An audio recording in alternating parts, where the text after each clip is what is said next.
Saya nggak tahu saudara-saudara, saya nggak tahu waktu pembagian otak ini supporter yang satu ini datang apa enggak ya, saya nggak tahu ya, apakah punya otak apa enggak. Bayangin aja, tragedi Kanjuruhan itu belum 1.000 hari. Kemudian mereka baru menggelar pertandingan pertama kalinya ini ya di Kanjuruhan setelah sekian lama. Lah kok langsung bikin keributan, bisnya Persik Kediri dilempar, kacanya pecah, pelatihnya memar. Ini kan gimana ya, jangan bilang ini oknum ya, jangan bilang oknum. Oknum kok banyak. Halo saudara-saudara, jumpa lagi dengan komentator gadungan di sini.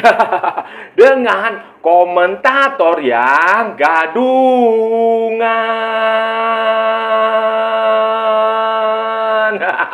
Seperti biasa, saudara-saudara, seperti biasa. Kalau kita sudah bertemu, pasti akan ada yang kita bicarakan. Akan ada yang kita perbincangkan, kita ulas, kita analisis, kita cakap, kita bacotin, kita gibahin, kita cangkeman tentang sepak bola di seputaran Asia Tenggara, di negara-negara tetangga, negara-negara sahabat, negara-negara jiran, negara-negara serumpun. Indonesia, Malaysia, Thailand, Vietnam, Laos, Myanmar, Kamboja, Filipina, Brunei, Singapura, Timor Leste, Australia, Wakanda, Konoha, negara api, negara angin, negara air, negara dongeng. Dan sekitarnya. Semua akan kita bicarakan secara fair, secara jujur, adil, tanpa muatan politik, tanpa kebencian, tanpa provokasi, hanya berdasarkan fakta dan bukan klaim semata, saudara-saudara. Tidak ada hoax, tidak ada hoax, tidak ada hoax, dan tidak lebay. Baik yang sudah lama maupun yang terkini. Bebas saudara-saudara, bebas, bebas, bebas, bebas, bebas. Yang penting sopan.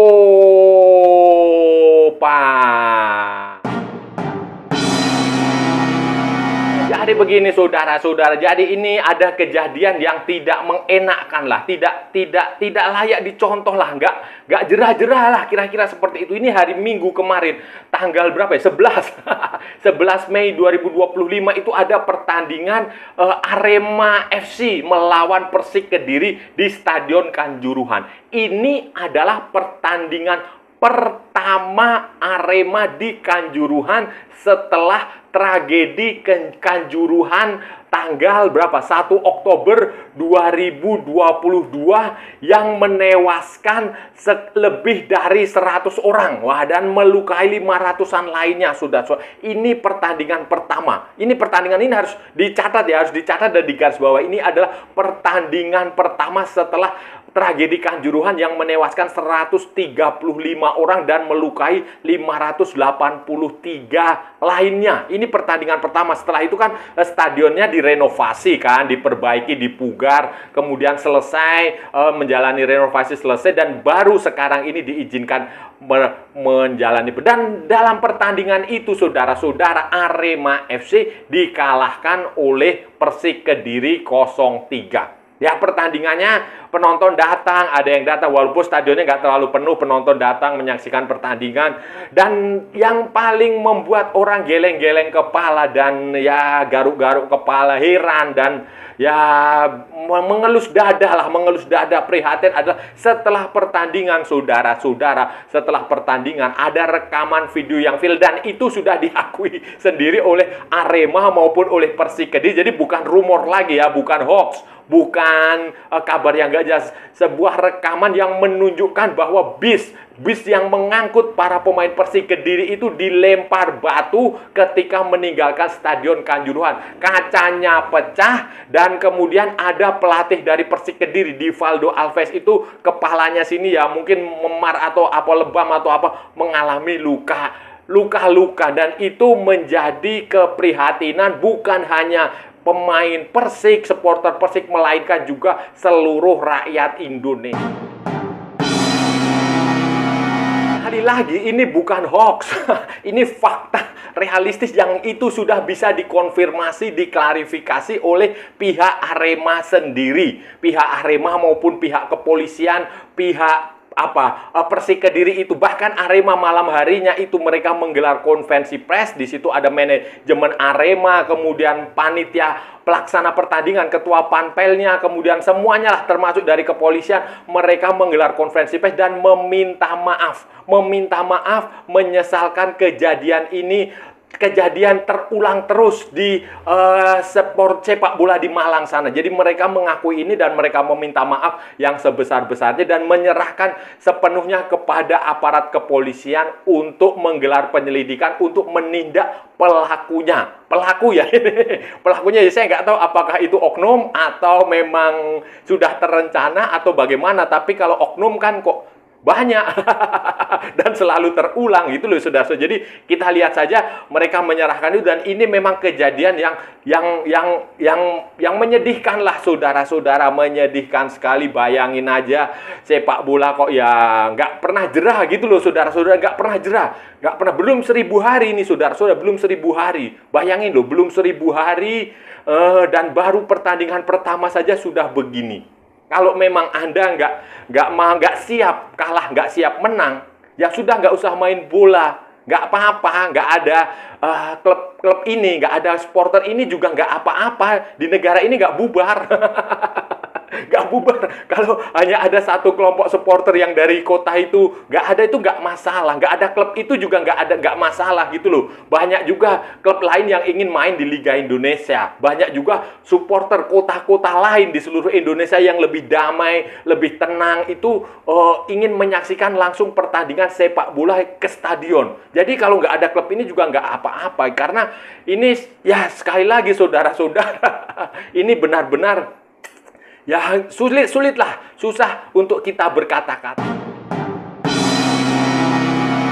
Nggak paham ya, pola pikir mereka itu seperti apa mindsetnya itu seperti apa. Saudara-saudara ingat, ketika setelah tragedi Hillsborough di Inggris itu terjadi perubahan drastis di stadion, di klub maupun mindsetnya penonton di Inggris itu berubah total. Dari sepak bola yang tadinya itu seperti perang menjadi sepak bola yang ramah, yang damai, yang santun, yang tenang, yang supporternya bisa menerima kekalahan.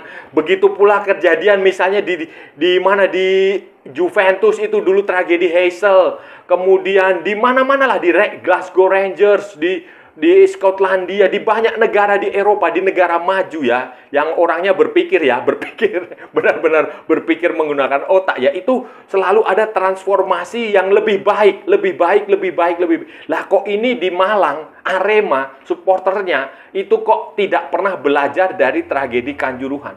Bayangin saudara-saudara, 135 orang meninggal dan 583 lainnya luka-luka, baik luka berat maupun luka. Dan ini menjadi tragedi terburuk dalam sepanjang sejarah sepak bola di Indonesia dan Asia bahkan. Bahkan ini yang nomor 2 atau nomor 3 di dunia gitu loh saudara-saudara. Kok sekarang ini mereka melakukan seperti ini lagi? Apakah nggak berpikir gitu loh saudara-saudara? Itu yang dalam mindset saya itu gimana ya? Nggak masuk di logika lah. Nggak masuk di logika. Dan kalau kita harusnya kan belajar bahkan kaptennya Persik Kediri sampai Z Valente sampai dia nggak ya mengkritik lah, tetapi dia juga nggak mau mengkritik. Nanti kalau dia mengkritik dianggap menghina sepak bola Indonesia, dihukum 12 bulan kayak Yuran Fernandes. Jadi ini kontradiktif, ini paradok, dan ini benar-benar di luar akal sehat, di luar nalar. Saya nggak tahu ya dulu orang-orang ini waktu pembagian otak itu mereka kemana, saya nggak tahu. Itu memang ya sulit dinalar saudara-saudara. Yang terjadi pada Arema ini saudara-saudara, Aremania, supporternya Arema, supporter Kota Malang ini memang benar-benar paradoks saudara. Ya, dulu ini saya ceritakan ya sejarahnya Aremania itu dulu pada tahun 2000-an, ya kira-kira 20 tahun yang lalu ya. Karena saya mengikuti itu, saya saksi sejarah sendiri saudara-saudara, saya mengikuti itu.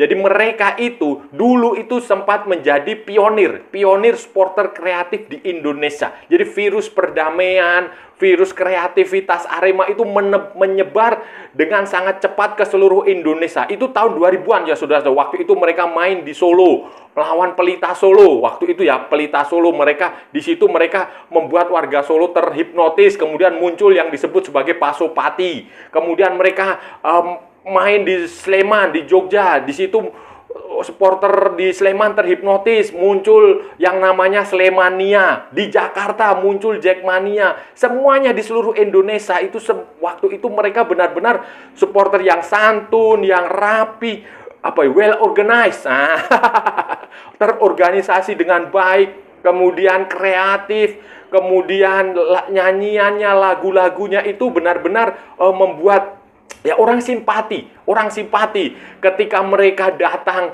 ke stadion itu orang duduk untuk menyaksikan mereka berkoreografi. Itu dulu tahun 2000-an. Sebaliknya kota tetangga dia yang di sebelah utaranya itu mereka pada tahun segitu itu masih ya kacau lah saudara-saudara. Tetapi Aremania pada tahun 2020 tahun yang lalu lah kira-kira itu memang benar-benar menjadi pionir, menjadi luar biasa lah waktu itu saya saksi hidup soal saya waktu itu Slemania dulu kan waktu itu itu seperti itu saudara-saudara. Jadi memang luar biasa pada waktu itu 20 tahun lalu mereka sempat menjadi supporter terbaik. Waktu itu ada Liga Indonesia, Liga Jarum atau Liga Divisi Utama ya saudara-saudara ya. Itu mereka sempat dinobatkan sebagai supporter terbaik di Indonesia. Itu saudara-saudara, lagu-lagu yang mereka nyanyikan ini sampai sekarang itu yang dari Chile itu waktu itu ada pemain Chile si Rubio sama siapalah itu Hugo Sanchez Hugo siapa ya?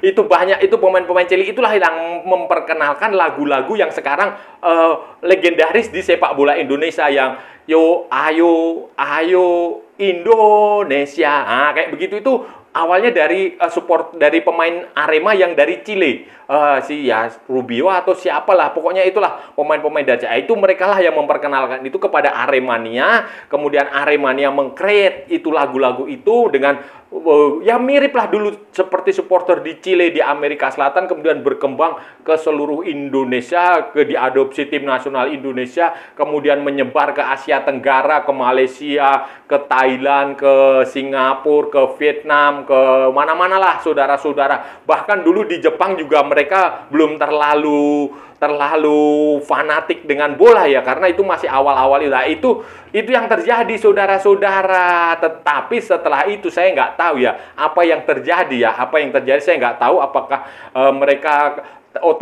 kepala mereka terbentur batu terus otaknya berubah atau gimana saya nggak tahu. Kemudian itu berubah dalam 10 tahun terakhir itu mereka berubah drastis dari supporter yang simpatik kemudian berubah menjadi supporter yang menjadi public enemy number one di sepak bola Indonesia. Sebaliknya dulu bonek itu saudara-saudara, kalau saudara-saudara tahu bonek itu tahun 2000-an 90-an akhir itu memang benar-benar kacau saudara-saudara, kacau.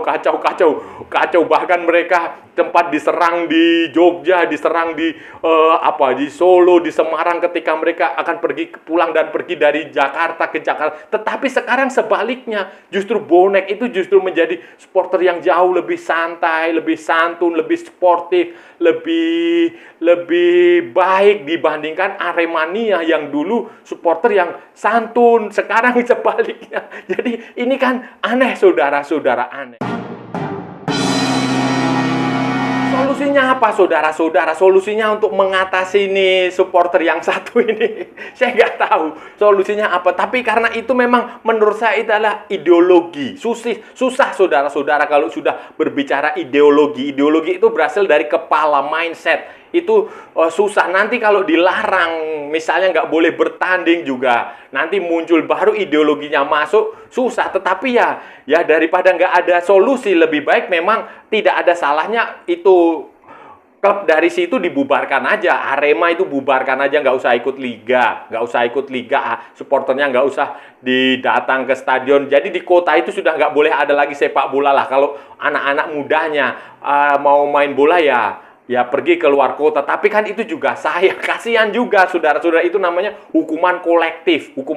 Tetapi ya bagaimana lagi, nggak ada solusinya saudara-saudara. Susah. Kemarin itu waktu tragedi Kanjuruhan juga hukumannya juga tidak terlalu nendang saudara-saudara. Kalau waktu itu seharusnya waktu itu Arema didegradasi, itu harusnya Arema degradasi bukan hanya ke Liga 2, tapi kalau bisa langsung ke Liga Nusantara. Itu mungkin akan ada sedikit perbaikan, tapi nggak juga, karena supporter mereka sendiri tuh merasa nggak bersalah, saudara. Itulah yang bikin saya geleng-geleng kepala. Mereka sudah memprovokasi terjadinya tragedi Kanjuruhan, tetapi mereka sendiri tidak merasa bersalah, mereka justru merasa korban. Korban itu ya yang supporter yang meninggal itu, yang mereka nggak tahu apa-apa, itu korbannya. Tetapi yang supporternya yang datang memprovokasi itu sampai sekarang juga mereka masih tidak ada pengusutan juga sih ya. Itulah yang saya sesalkan. Seharusnya pada waktu itu aparat kepolisian, aparat keamanan, pihak yang berwenang itu juga harusnya menyidik orang-orang itu yang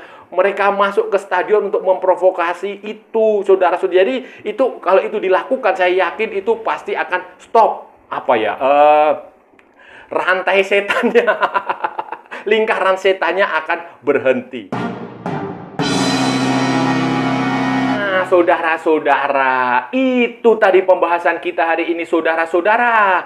Kita sudah bicara panjang lebar dari A sampai Z, dari barat sampai ke timur, dari utara sampai ke selatan, dari Sabang sampai Merauke, dari timur sampai Pulau Rote.